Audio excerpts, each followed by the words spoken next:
le terme de l'accouchement, le terme de la grossesse. Au lieu, il y a des femmes que chaque année, elle est enceinte. Chaque année, elle est enceinte. Alors, elle a, dans 6 ans, elle a 5 enfants ou 4 enfants. Dans 10 ans, elle a 7 enfants. C'est rapide. C'est dangereux pour elle, pour la santé, et c'est trop pour le travail, et ainsi de suite. Alors là, c'est bien pour elle d'utiliser la contraception, etc. Pour allonger les termes de la période, qu'elle allaite son enfant, parce que Allah subhanahu wa ta'ala a dit qu'elle lui donne le lait pendant 2 ans. Alors, 9 mois de la grossesse et 2 ans, ça fait 3 ans. Il faut un intervalle minimum de 3 ans, pas chaque année. Il y a des femmes qui sont enceintes et ils allaitent les enfants. Il y a 2 types de contraception. Il y a la contraception préventive et la contraception abortive. C'est-à-dire la contraception qui va empêcher le cycle de l'ovulation d'avoir lieu. Et donc quand l'ovulation ne se produit pas dans l'organisme, dans l'utérus de la femme, ça veut dire qu'il n'y aura pas rencontre des 2 gamètes, donc il n'y aura pas fécondation. Donc il y a cette contraception qui est là. Et il y a la contraception qui est un peu médecin après la mort, après l'arrivée de la chose, qui veut maintenant, l'œuf s'est déjà formé, qui va aller chercher à tuer cet œuf-là. Peu importe la phase d'évolution de l'œuf, il viendra tuer cet œuf-là.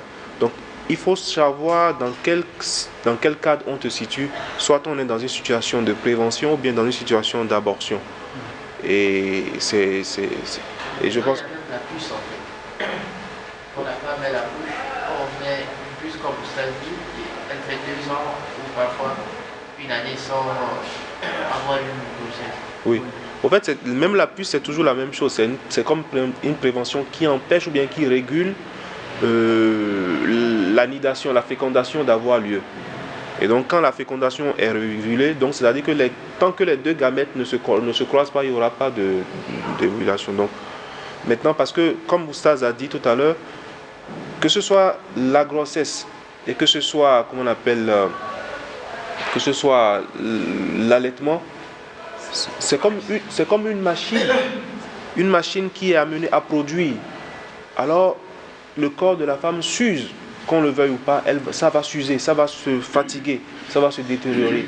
Donc, pour éviter que cette détérioration du corps n'ait lieu, il faut prendre des mesures. Il faut éviter de la mettre dans des conditions où le corps n'a même pas le temps de se régénérer.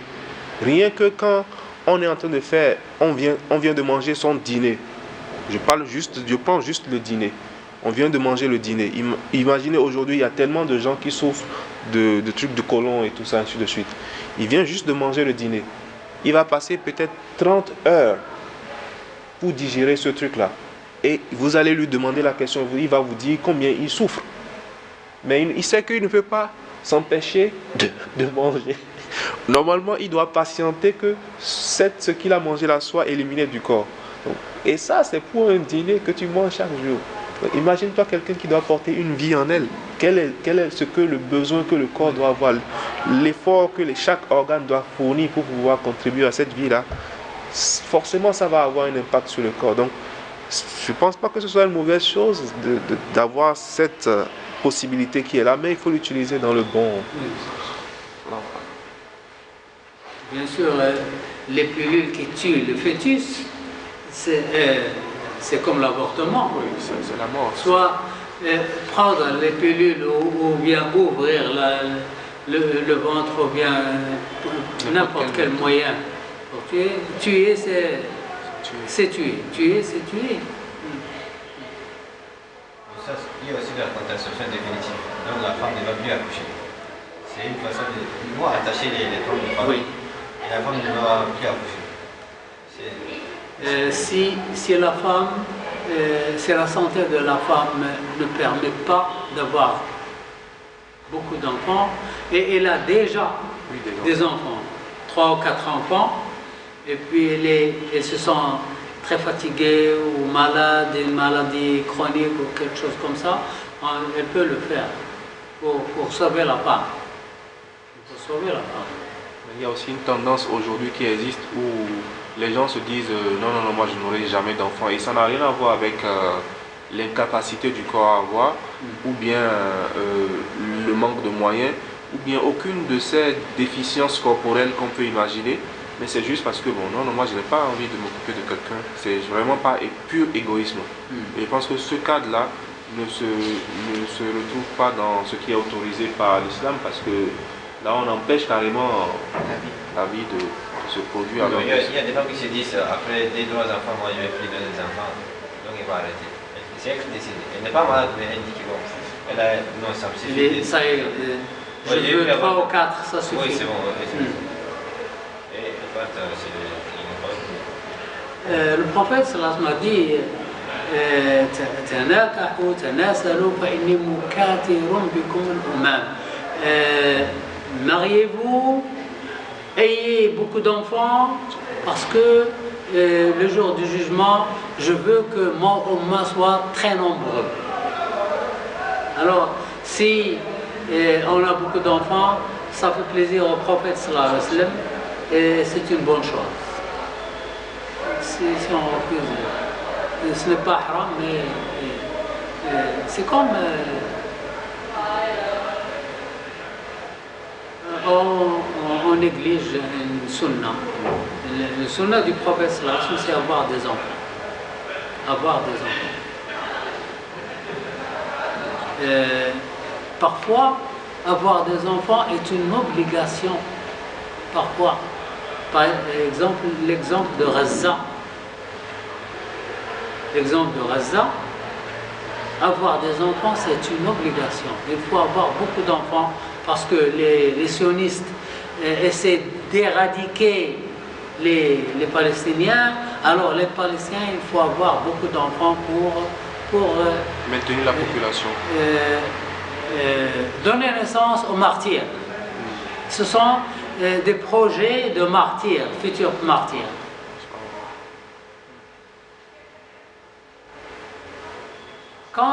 Quand il y a la paix, on réduit un peu. Oui. Oui, on rigole, mais c'est d'une triste réalité en fait. Parce que le projet des gens, justement, c'est... Et ça se passe dans plusieurs terres en fait. C'est de désertifier un espace pour pouvoir l'occuper. Aujourd'hui, au nord du Mali, vous savez, pour ceux qui sont un peu au courant de ce qui se passe un peu au nord du Mali, au nord du Burkina, les Français sont là, ils sont en train d'attaquer, par avoir interposé, ils sont en train d'attaquer des... Comment on appelle? Ils attaquent certaines populations qui sont dans certaines régions, qui ont des ressources naturelles très très prisées. Ils les attaquent pour que, justement, on tue, quand on va les tuer, on ne tue pas n'importe qui, on tue surtout les jeunes, les enfants. On laisse les populations, les personnes âgées. Comme ça, elle va comment on appelle? Ils vont se terminer tout seuls. Voilà. Donc, c'est vraiment, ça fait partie d'une forme de programme que ces gens-là, ils ont, qui est là. Et donc, c'est pas vraiment, ça fait partie du truc là. Imaginez-vous des gens qui sont capables de payer, parce que pour parler du cas je ne sais plus si c'est la Côte d'Ivoire ou bien si c'est le Mali, ils ont payé des mercenaires, je ne me rappelle plus exactement du pays, c'est un pays de l'Europe de l'Est, pour venir tuer leurs propres soldats, les Français. Ils ont tué des soldats français pour pouvoir faire porter le chapeau de cette tuerie. En tout cas, ça doit être dans un pays, soit le Nigeria ou bien... En tout cas, vous allez chercher ça, vous allez trouver ça, soit le Nigeria, mais c'est les Français qui sont derrière ça, pour venir tuer leurs propres ressortissants. Et mettre ça maintenant sur le dos Oui. des gens. Et maintenant, après, ils vont envoyer la force, licorne ou bien force, je ne sais pas comment ils appellent ça. C'est la même chose que ça qui arrive à New York. Les Twins, Oui, oui. ce sont les Américains qui ont détruit les Twins pour attaquer les Arabes et les musulmans. Et quand ils font ça, ils viennent, ils attaquent d'abord les jeunes. Ils les éliminent d'abord, les jeunes, la première chose. Quelques moyens qu'ils choisissent, c'est toujours les jeunes qu'ils attaquent, toujours. Parce qu'ils savent que eux, c'est la base qui va permettre de reproduire, c'est la base qui va permettre de maintenir la population sur place. Parce que quand il n'y a pas d'activité quelque part, les gens y partent. Quand on va, il y a plein de villes ici, par exemple, on prend le cas du Maroc. Où est-ce que les gens sont plus intéressés d'aller s'installer? Les villes où il y a de la population. Parce que quand il y a la population, ça veut dire qu'il y a de l'activité. Oui.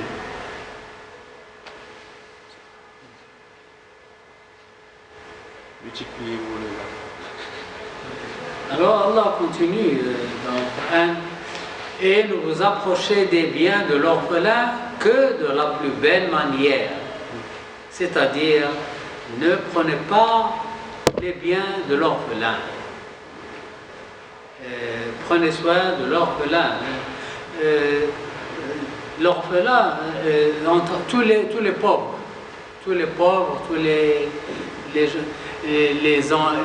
personnes âgées, les enfants, les gens qui n'ont pas de force, il ne faut pas prendre leurs biens parce qu'ils ne peuvent pas se défendre. Ne vous approchez pas des biens de l'orphelin que de la plus belle manière jusqu'à ce qu'elle a atteint sa majorité. Alors si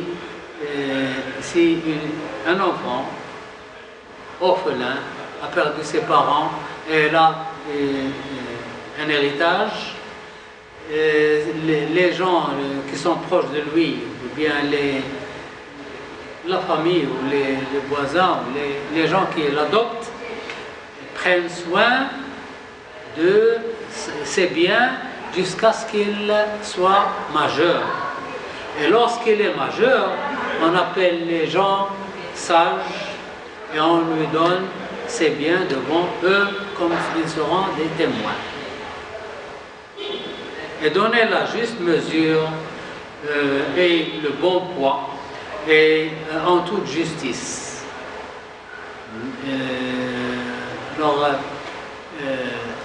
Lorsqu'on adopte un orphelin qui a un héritage, il faut prendre soin de son héritage.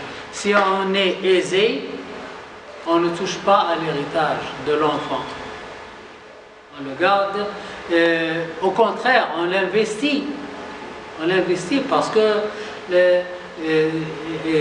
par exemple, si c'est un montant d'argent, disons 10 000 dirhams.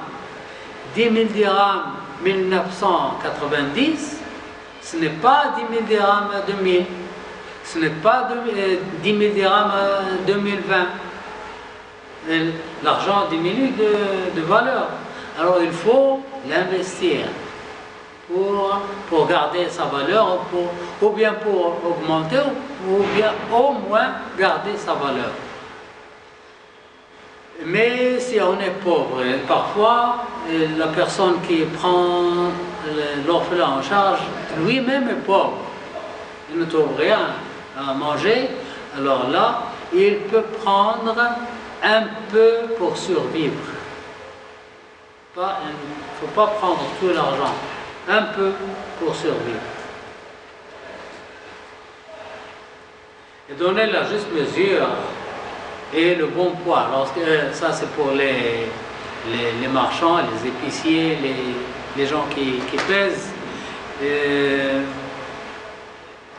Un marchand de légumes, une fois, m'a dit que regarde combien de marchands dans le marché, oui. Il y a beaucoup de marchands, hein. Le marché est grand. Il dit, regarde comment le marché est vaste et nous sommes 3 personnes qui pèsent correctement. 3 personnes dans tout le marché. il y a des centaines de marchands dans le marché, 3 personnes qui pèsent correctement, et il me dit que tout le monde, tous les marchands savent que nous, les 3, pèsent correctement, et eux, ils savent qu'ils ne pèsent pas correctement. Pour 1 kilo, ils pèsent 750 grammes, ou 800 grammes pour 1 kilo. Vous voulez acheter 1 kilo de farine, il pèse 800 kilos, 800 grammes. Comment? Il fait des trucs. Alors il triche. Et ça, Allah subhanahu wa ta'ala dit Waylun lil mutaffifin. Ceux qui trichent dans la balance, ils seront jetés dans l'enfer, dans une fleuve qui s'appelle Wayl. Alors, soit pour la mesure, soit pour rendre l'argent. Ils trompent les gens en rendant l'argent. Donc, Omar ibn Khattab a dit, celui qui n'apprend pas la jurisprudence et entre dans le marché, il va nager dans riba, dans l'usure. Il faut savoir les devoirs d'un marchand avant d'entrer au marché. Il faut savoir le danger de tricher dans la balance ou de tricher les marchands, et c'est très dangereux. Et le prophète sallallahu alayhi wa sallam a dit At-tajir as-saduq, le marchand correct sera le jour du jugement, sera parmi les prophètes et les martyrs et les bons gens. Le marchand correct. Pourquoi? Parce qu'il y a peu de marchands corrects. Il y a peu de marchands corrects. Le marchand correct sera ressuscité avec les prophètes et les martyrs.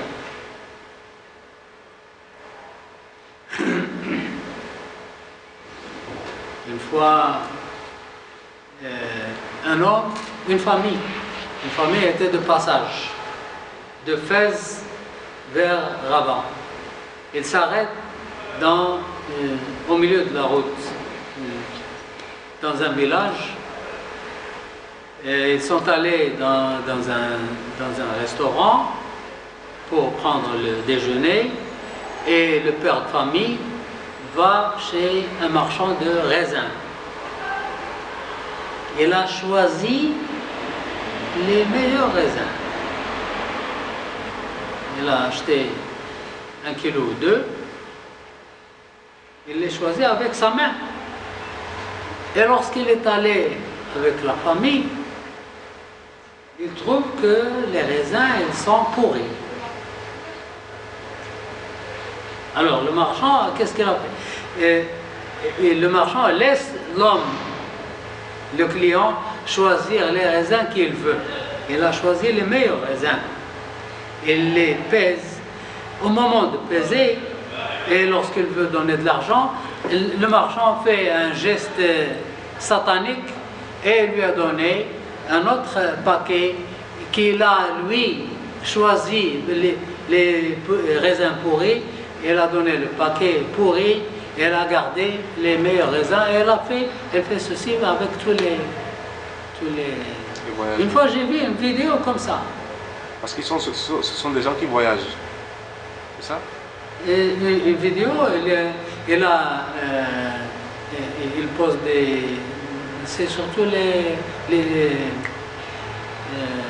fruits. Et il a des sacs 1 kilo, plein de fruits pourris à côté de lui. Et le marchand vient, il choisit ce qu'il veut, il pèse, et lorsqu'il pèse, le marchand fait un geste comme ça, et lui donne le sac pourri, et il garde les fruits, les bons fruits. Oui, il faut faire attention. Il mange du feu. Alors, cet homme, lorsqu'il pose les raisins sur la table, il trouve que les raisins sont pourris.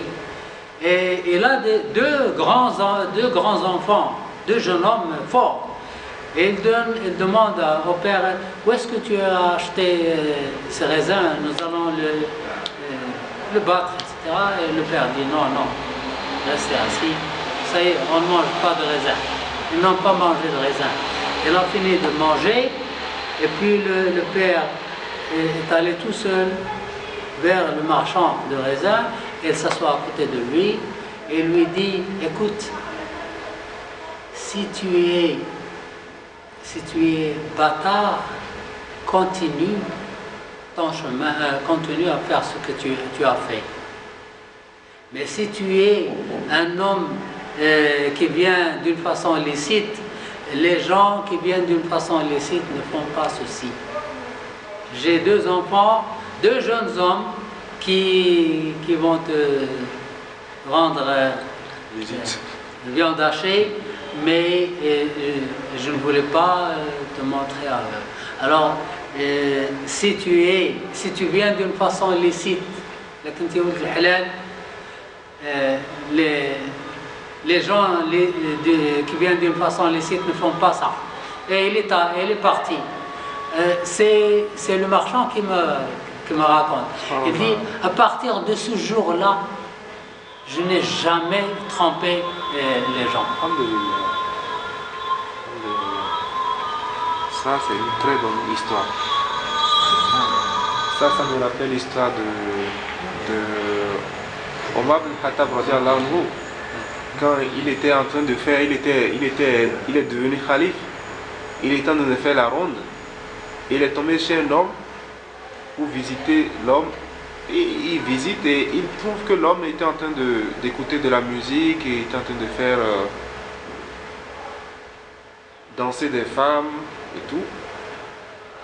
Et pour faire l'histoire courte, c'est un peu comme du genre, il a gardé pour lui ce qu'il a vu, et à cause de ça, l'homme a pu revenir sur le chemin.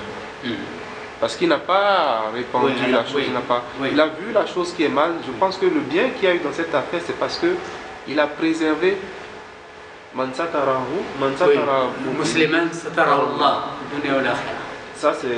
ça donne un bien, parce que ça préserve, comment on appelle, ça préserve l'ego. L'orgueil. Voilà, l'ego, l'orgueil de la personne. Et grâce à ça, il peut revenir. Mais si on l'expose, il va s'enfoncer dans le mal. Ça, c'est une très belle histoire. Peut-être qu'il va faire encore pire. Donc, c'est un monsieur sage. C'était des mots qui ont trouvé un emplacement bien, qui ont fait un effet. La meilleure flèche qu'il pouvait tirer, c'était. À partir de ce jour-là, je n'ai jamais trompé les gens. Alors, si vous avez des questions, on s'arrête ici.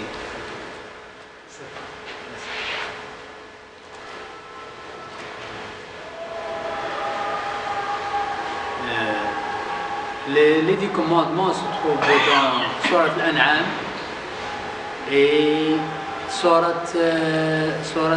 Al-Isra. Surat Al-Isra.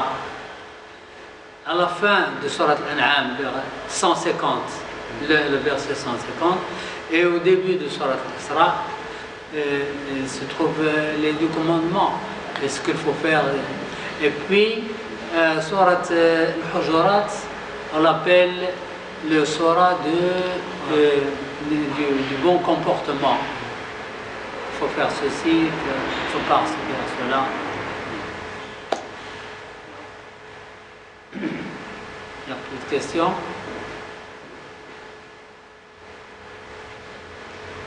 Bismillah ar-Rahman ar-Rahim. بسم الله الرحمن الرحيم الحمد لله رب العالمين الرحمن الرحيم مالك يوم الدين إياك نعبد وإياك نستعين اهدنا الصراط المستقيم صراط الذين أنعمت عليهم غير المغضوب عليهم ولا الضالين آمين. بسم الله الرحمن الرحيم. قل هو الله أحد الله الصمد لم يلد ولم يولد ولم يكن له كفوا أحد. سبحان الله الحمد لله لا إله إلا الله الله أكبر ولا حول ولا قوة إلا بالله العظيم. إن الله وملائكته يصلون على النبي يا أيها الذين آمنوا صلوا عليه وسلموا تسليما. اللهم صل على سيدنا محمد وعلى آل سيدنا محمد كما صليت على سيدنا إبراهيم وعلى آل سيدنا إبراهيم وبارك على سيدنا محمد وعلى آل سيدنا محمد كما باركت على سيدنا إبراهيم وعلى آل سيدنا إبراهيم في العالمين إنك حميد مجيد. اللهم اغفر لنا وارحمنا وارحم والدينا وارحم موتانا وارحم من علمنا وارحم من سبقنا بالإيمان وارحم بك جميع المسلمين والمسلمات يا أرحم الراحمين يا رب العالمين. اللهم يسر أمورنا والمسلمين أجمعين. اللهم هد الشباب تركوا الدنيا وجاءوا إلى بيتك اللهم اجعلهم من الصالحين. اللهم تقبل عملهم. اللهم أعطهم كل ما يتمنون. اللهم ارزقهم الصحة والسلامة والعافية ووفقهم في دراستهم ووفقهم في عملهم واحفظ عائلاتهم. اللهم استرهم بسترك الجميل واعطيهم حتى يرضوا يا رب العالمين. إنهم فتية آمنوا بربهم. اللهم زدهم هدى.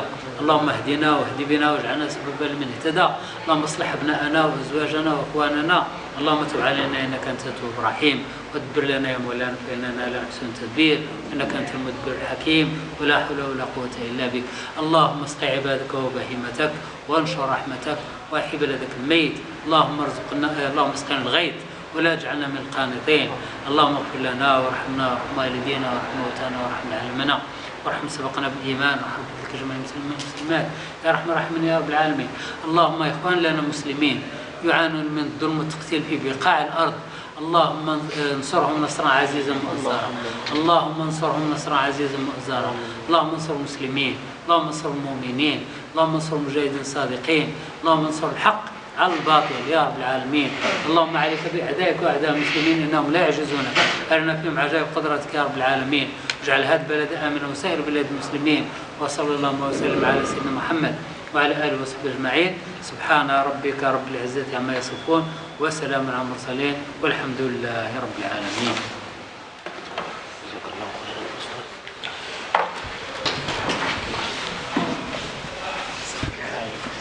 Ça, c'est les coupables. C'est bien les coupables. Voilà les coupables. J'étais déjà prié. Ça va? Tu deviens rare là. C'est les choses les plus précieuses, c'est super rare. Tu pars en Italie, tu viens Inter de Milan. C'est dans le programme. Non, mais tu es professionnel. Non, c'est pas encore arrivé. J'ai déjà programmé ça, mais Dieu sait, c'est peut-être 2021, 2020. Non, peut-être, c'est peut-être toi, Lukaku, tu peux jouer là-bas, tu les vois. Non, mais subhanallah, il te ressemble vraiment. C'est ce que les hommes me disent. Le stade, oui. Il y a un joueur qui ressemble à Yassir, subhanallah. C'est Yassir seulement. C'est comme si c'était Yassir. Wallah, il se ressemble. Oui, la corpulence, la tête, tout. C'est vraiment, il s'appelle Lukaku. Quelqu'un m'a déjà dit ça. Hein? Et tu t'as déjà dit ça? Non, quelqu'un m'a déjà dit ça. Subhanallah, il te Quelqu'un m'a dit la même chose.